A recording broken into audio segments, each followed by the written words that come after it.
In this video, I want to show you three things quickly. The first one is we are going to investigate the distance formula and just see, but where does it come from? We trust this formula blindly, but where does it come from? We're just going to make sense of that. Then we're going to do the same thing for finding the midpoint of a line segment. And then lastly, I just quickly want to show you, I'm going to refer you to a short video clip, which is so fun on where analytical geometry, the concepts get used in a real world sort of application. Okay, so let's jump in and look at the distance formula. So if you were given, there I copied the distance formula at the bottom there. So if you were given those two coordinates on the Cartesian plane, you would easily be able to calculate the length of that line, the distance between those 2 points by using the distance formula. But let's just quickly see where the distance formula was derived from. Let's say we do this. Since that is a diagonal line, we can't just count the blocks. What about we do that? What about we do that and we create a 90-degree triangle? Okay, so now do you see that side length A is the vertical distance? We can count the number of blocks to know how long that side would be. And then we can do the same for B, the red line, which is our horizontal distance. That would be the difference between our two x values, the horizontal distance. We can go count those blocks. Well, if I start with the green one, and from the top, from 7, and I count down to the axis, that is 7. And then if we go down 7 more, that will give us 14 units. So A would be 14 units. Make sure that you can see how I did that. We could literally just count the blocks.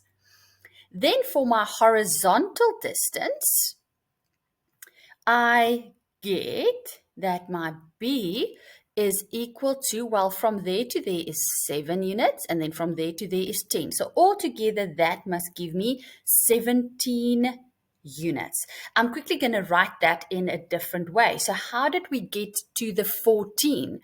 Well, it will be the 7, and then we are going to subtract the one at the bottom, the difference between my two x values. And then for my B, it is going to be my -7, and then I subtract 10 more. Okay, which would give me -17. Now just hang in there with that. Now, let's quickly use the theorem of Pythagoras to calculate our hypotenuse. What does the theorem of Pythagoras state? My hypotenuse squared, which is my longest side, will always be equal to the two shorter sides squared and added together. In this case, a squared plus b squared. And that is the theorem of Pythagoras that we use. So if we look at h squared, a squared would be 14. But where did we get that 14 from? The 14 came from there. And where did we get the 17, that side length of 17 from? We got it from there. Okay, perfect. We are using the theorem of Pythagoras. Let's simplify. If we put that together, it will give us 14 squared. And if we put that together, it will give us -17 squared.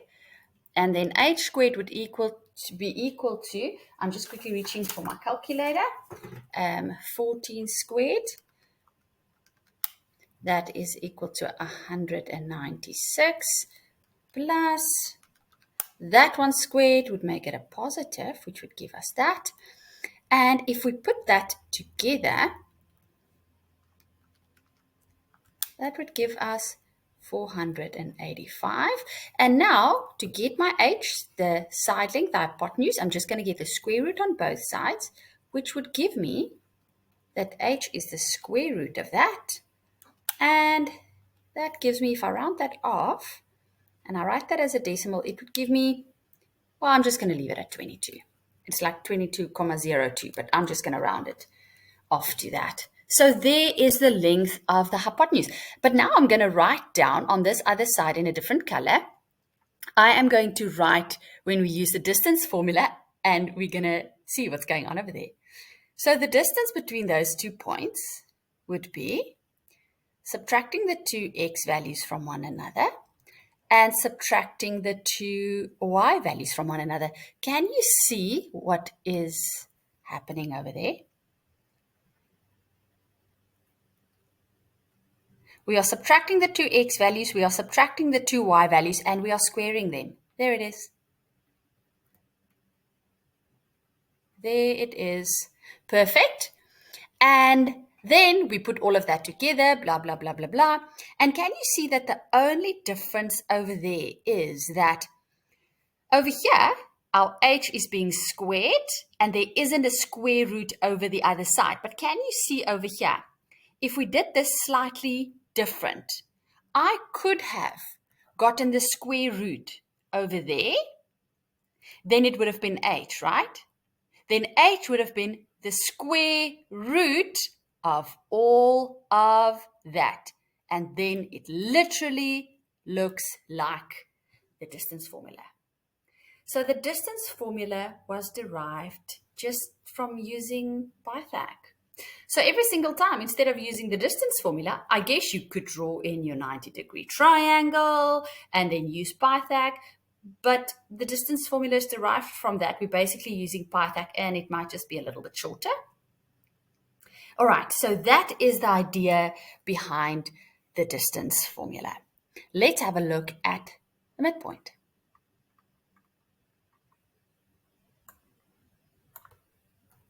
All right, so I copied the midpoint formula at the bottom there, just that we have it in front of us. So to find the midpoint between two coordinates, it gives us the answer as a coordinate. And we just take the two x values, we put them together, and we divide it by 2.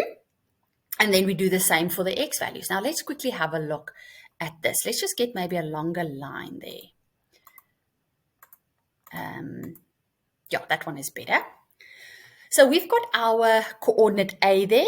It's 1 and 3. And then we've got coordinate B, which is -3 and -1. So if we were to use the midpoint formula that we use, we would just take the two x values, add them, divide it by 2. And then we would take the two y values, add them together, and divide it by 2. We know that. Okay. But why does that work every single time? Let's just look at this. Again, if we draw a 90-degree triangle from that line segment, that would give us the difference for those 2 points in our x value. So we can see how many units is there for our x values. Well, from there to there is 3, and from there to there is 1. So altogether, that green line is 4 units long. But then, like in the formula, we go and divide that by 2.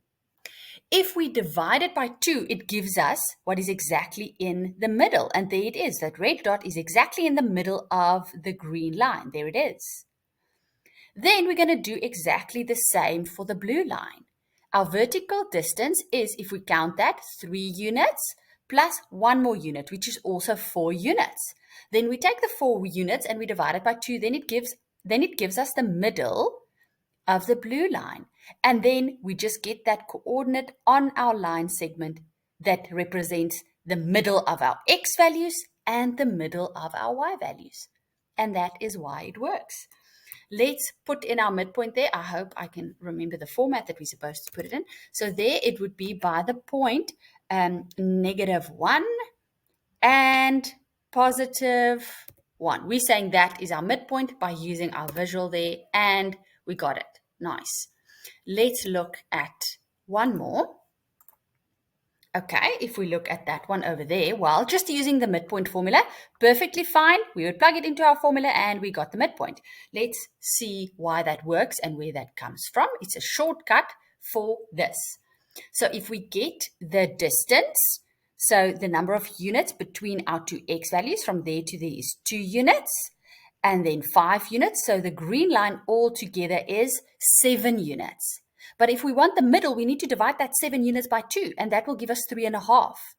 So that does not mean we're going to plot by 3.5 grade 10s. It means that the distance from the 1 point and the distance from the other point must be 3.5. So let's work from, say, the coordinate of 5 there, our x value of 5.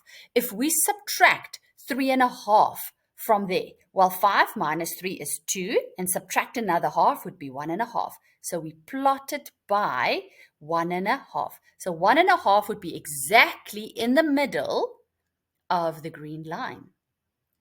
Okay, let's head over to the blue line, the vertical distance. So now we're going to look at our y values. What is the length of that line? Well, we're going to count those units. From there to there is 1 unit, and then from there to there is 1 more unit. So it's a length of a line with a length of 2 units. So to get the middle of it, we need to divide that by 2. So 2 divided by 2 is just 1. So it means that it must be 1 unit away from both points. And in the middle would then be there.